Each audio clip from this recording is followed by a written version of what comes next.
Додека на големо се прават разни коалициони комбинаторики за следната влада, лидерот на СДСМ Зоран Заев постизборно заминува на одмор. Очигледно преговорите за брзо формирање на институциите, нешто кое власта го најавуваше како неопходно за справување со корона кризата, сепак ќе мора да почека, бидејќи СДСМ велат дека со разговори за коалицирање ќе започнеле по Илинден.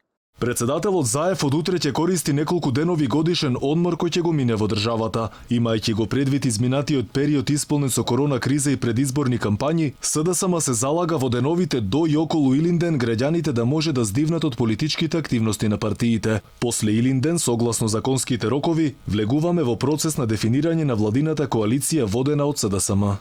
Тесната победа на СДСМ и БЕСА со само 2 пратенички мандати повеќе од ВМРО ДПМН го прави дуј клучен фактор за формирање на следната влада. Без интегративците формирање владеачко мнозинство е речиси невозможно. Тоа на Фејсбук го тврди Бујар Османи, велејќи дека сите патишта сега водат кон штабот на ДУИ. Од таму велат дека ќе разговараат со секој политички субјект за можна коалиција. СДСМ БЕСА 46, ВМРО Левица 46, ДУИ 15, Алијанса 8, Алтернатива 4, ДПА 1. Сите патишта водат кон Мала Речица.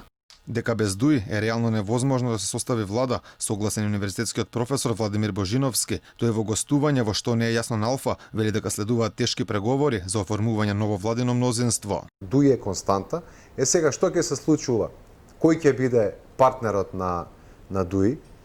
Дали ќе биде тоа СДСМ и ВМРО ДПМН, ќе видиме од преговорите. Претпоставам дека прво ќе се почнат преговори со СДСМ. Многу работи ќе мора да прифати СДСМ доколку сака да биде дел од таа коалиција.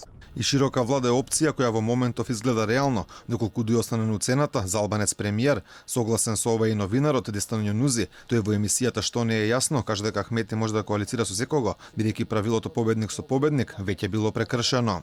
Сега се е возможно, сите карти се отворени дури за широка коалиција, но треба да чекаме идејата на Ахмети за албански премиер како ќе биде прифатено од двете македонски политички партии, значи може да го кршат мразот едно од овие два блока или ВМРО или СДСМ да го прифати како идеја и за прв пат да имаме албанец премиер. Јонузи не исклучува опцијата БЕСА во собранието да настапи самостојно, што би значило дека СДСМ би изгубил 4 мандати и би имале 2 пратеника помалку од ВМРО ДПМН, што ја менува позицијата за можни преговори за состав на новата влада.